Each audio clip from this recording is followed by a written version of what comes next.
Hey guys, I want to fly after this, so let's keep it cute. What are we doing today? Why the Iran-Israel war is bad news for Europe. Mm. We're now nearly a week into Where the are you trying to fly Iran-Israel though? war, I and don't things want to become be on a no fly. I want to fly, okay? unlikely to calm down. it Of cute. course, this war is terrible news for a whole host of reasons. First and foremost, the thousands of innocent lives that will be lost or changed forever. But this war won't only be terrible for those living in the region. It's also really quite bad news for Europe, for a variety of reasons. So in this video, we're going to look at why Europe should be more worried than most about this recent escalation, and whether there's anything the EU can actually do about it.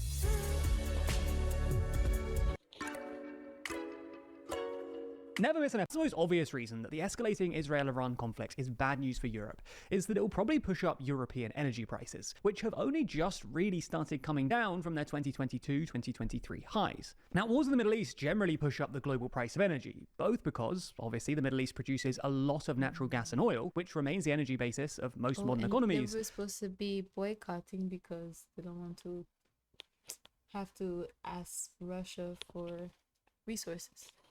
Yes. All where they're getting the oil from is all wars. Yeah, it's like, wow.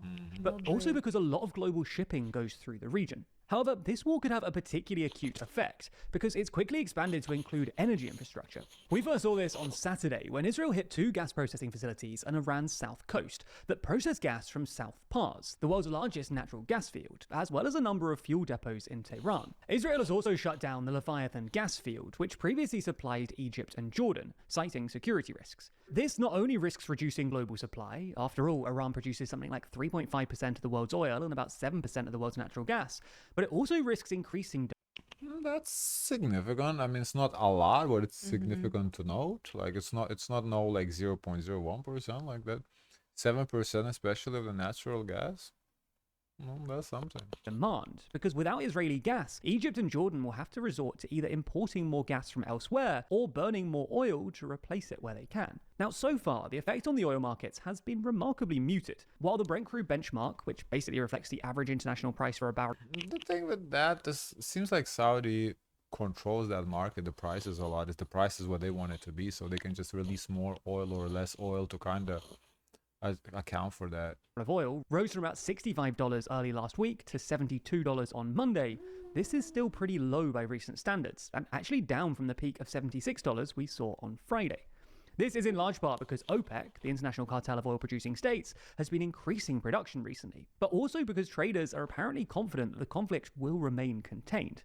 Nonetheless, this is already bad news for Europe, because if the last few years have taught us anything, it's that higher energy prices are terrible for the European economy, because as a net energy importer, high oil prices push up inflation across the continent and undermine European industry. The European economy was only just getting back on its feet after the energy price shock we saw a couple of years ago, triggered in large part by Putin's invasion of Ukraine. So another energy shock threatens to push the continent back into recession.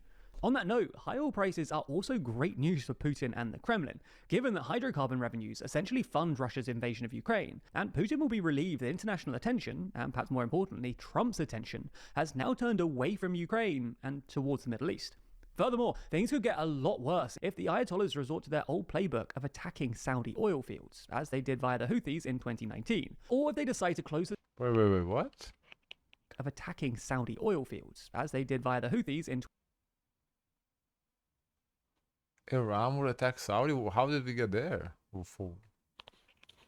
And that would escalate the conflict. I don't get it. 2019, or if they decide to close the Strait of Hormuz, which something like 20% of the world's oil supply passes through.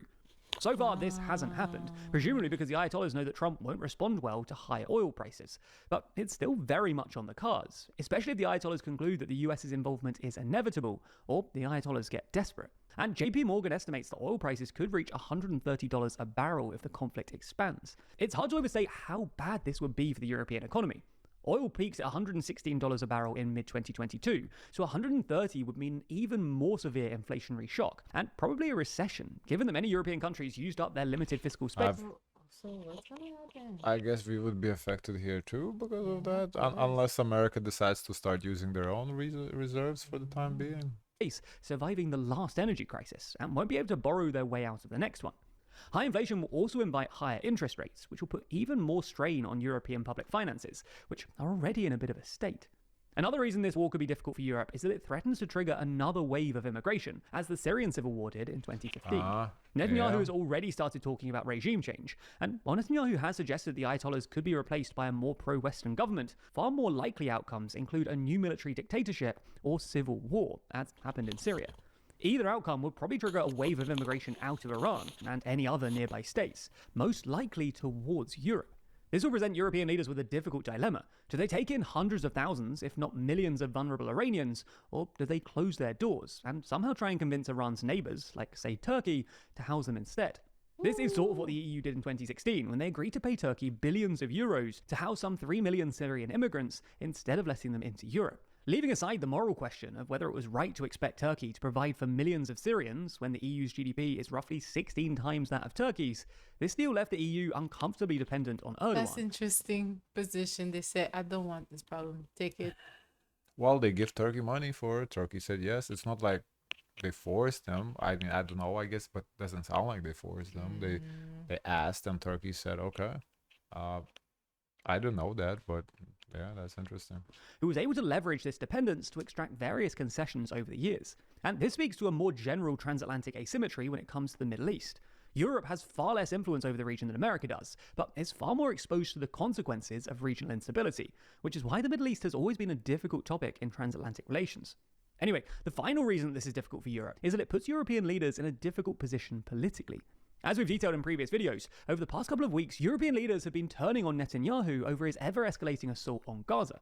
However, now that Israel is now at war with Iran, European leaders have had to make some screeching U-turns, reaffirming their support for Israel and criticizing Iran for its nuclear ambitions. Of course, these leaders would say that there's nothing inconsistent about this. They don't support what's happening in Gaza, but they do support Israel's right to defend itself against Iran, as they see it.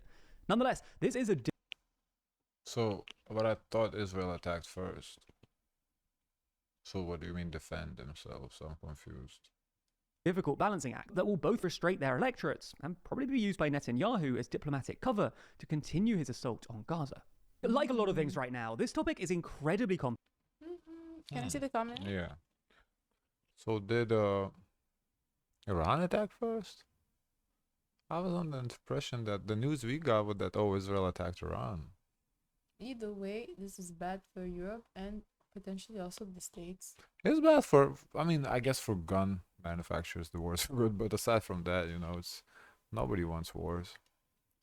Europe should really sit this one out. Don't let that circus country across the pond and the other circus next to Jordan drag you into unnecessary conflict.